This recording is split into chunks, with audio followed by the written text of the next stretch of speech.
Every office has that one person. The first one to arrive, the last one to leave. And somehow, the first one to be overlooked. He wasn't lazy. He wasn't careless. He was just invisible. Every morning, the alarm would cut through the silence at 5:30 a.m. He'd get up, his movements slow and deliberate in the quiet of his small room, washing his face, the cold water a familiar jolt, tying his worn-out shoelaces with care, a small ritual before facing another day of silent effort. He believed his dedication was a language everyone understood, that his sacrifices would eventually be seen. He didn't know that in the modern workplace, silence is often mistaken for absence. He was always the first to push open the heavy office door, stepping into the darkness of an empty room. With a flick of a switch, he'd bring the space to life. The hum of his computer starting up was the first sound of the workday. He'd meticulously arrange files, prepare documents, and lay the groundwork for a productive day for everyone else. He truly believed that hard work would speak for itself, that the quality of his output would be his voice. As the clock hands spun forward, the office would slowly fill. People would drift in, coffee in, and lost in their own worlds. They'd walk past his desk, their eyes glazed over. Never a good morning, never a nod of acknowledgement. He was just part of the furniture, a silent engine humming in the background. His desk became an island of solutions. Coworkers would flock to him, not for a chat, but for a favor. "Hey, can you fix this report? You're just so good at it." He'd simply nod, taking on their problems without a word. His keyboard would click away, a rapid rhythm of efficiency. He was the go-to guy for untangling complex spreadsheets, correcting sloppy mistakes, and meeting impossible deadlines that weren't even his. He fixed problems quietly. He never complained. He never asked for credit. He saw himself as a team player, the dependable pillar holding everything up. But he was learning a hard lesson. When you're everyone's solution, you're no one's priority. Each task he completed for someone else was another brick in the wall of his own invisibility. Then came the meeting.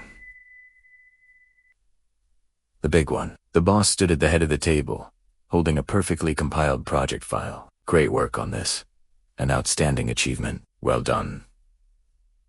The words echoed in the room, and for a fleeting moment, a flicker of hope ignited within him. But the boss's gaze, the gesture of praise, landed on another employee, someone who smiled and accepted the credit without hesitation.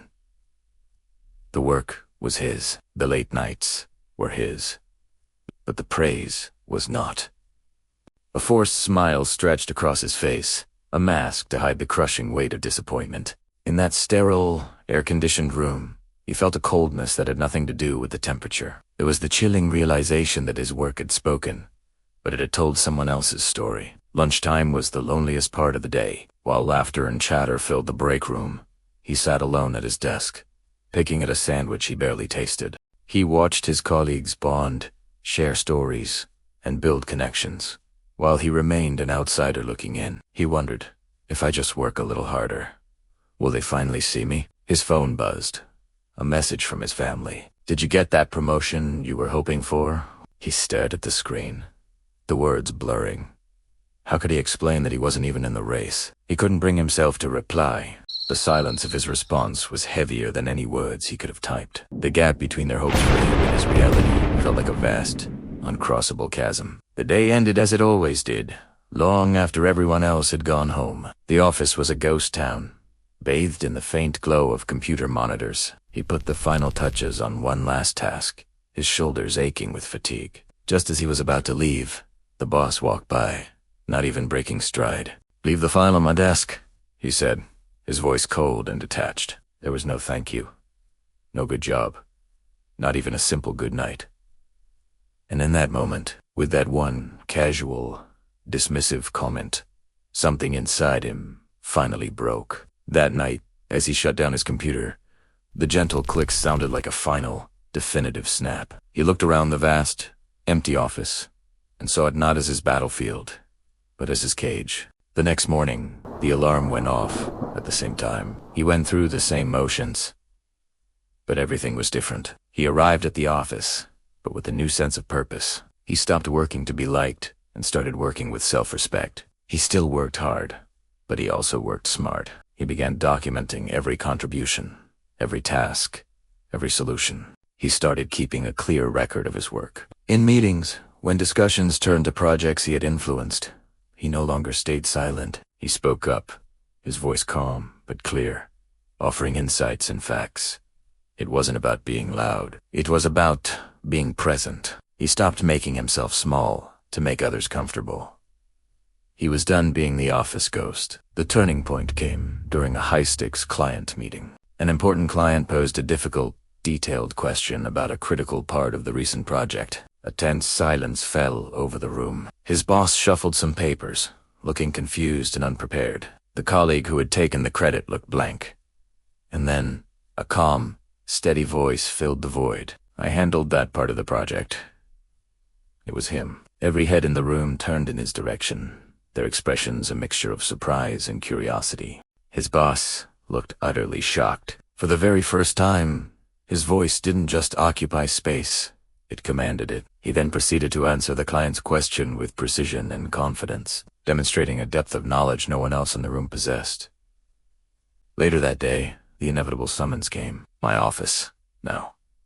He walked in, his posture straight, his gaze direct. His boss sat behind the large desk, a serious expression on his face. "Why didn't I know you were doing all of this?" The question hung in the air, a mix of accusation and genuine confusion. He responded calmly, without a trace of anger or resentment. "I thought my work would speak for itself." There was a long pause. The boss leaned back in his chair, processing the simple, powerful truth of that statement. He finally nodded, a slow gesture of understanding. Hard work never truly disappears. It, ghost, waits. It waits for the right moment and the right voice to bite at life. As he walked out of the office building that evening, the setting sun cast a long, confident shadow before him. The story isn't about revenge.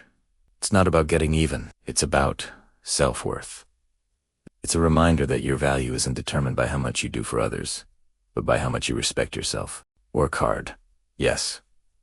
Be dedicated, absolutely. But never, ever work in silence forever. Because your effort deserves respect. Your contribution deserves to be acknowledged. And believe me, the right time to speak up, the right time to own your success, always comes. Thank you for watching. Remember to own your work, because it matters more than you think.